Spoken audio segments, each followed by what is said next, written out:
Certains pays fascinent plus que d'autres. Certaines histoires le font tout autant. Partis de rien, ils ont su saisir leur chance lorsqu'elle s'est présentée chez eux pour transformer durablement leurs conditions de vie et déjouer tous les pronostics qui les confinaient dans une misère durable.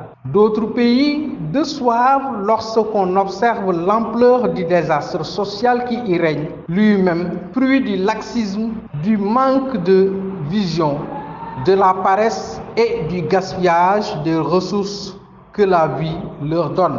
Le cas du Nigeria et des Émirats arabes unis. Nous devons avouer, les Émirats arabes unis ont fasciné par leur histoire. Des 7 Émirats, on n'a vu que Dubaï, et ma généralisation peut donc paraître abusive. Mais l'histoire des 6 autres pays et la façon dont ils se sont regroupés, ainsi que les facteurs politiques, sociaux et stratégiques qui les ont amenés à être ensemble. Le mérite de ce bout de désert sur le golfe Persique qui n'avait que la mer et le sable et dont tout le commerce, souvent en caravane de chameaux, ne reposait que sur les perles. Ce mérite est encore plus grand quand je compare les Émirats arabes unis, Dubaï, avec un autre pays africain, le Nigeria. Ce géant à la force inouïe et à la richesse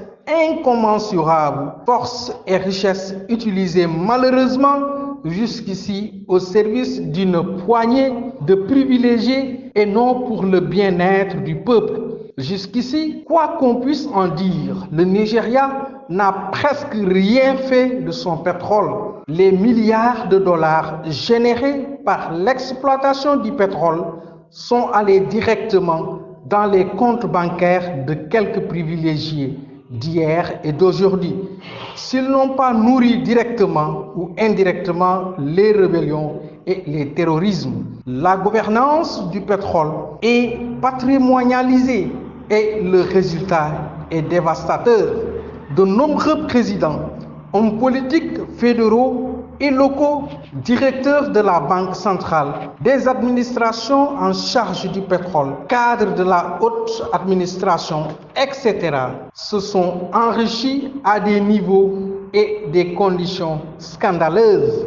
Au moment où le Nigeria stagne et sombre dans la récession, les Émirats arabes unis voient l'avenir en grand, en bleu et en vert. Entre les Émirats et le Nigeria, le Sénégal qui va bientôt entrer dans l'ère de l'exploitation du pétrole et du gaz garde encore toutes ses cartes en main. Nous pouvons encore rectifier le tir et bâtir un consensus national fort et stable sur le pétrole et le gaz, au-delà des clivages politiciens stériles. Nous pouvons faire du pétrole et du gaz une véritable bénédiction pour nous-mêmes, nos enfants et petits-enfants. Inspirons-nous sans complexe de ceux qui ont fait les bons choix.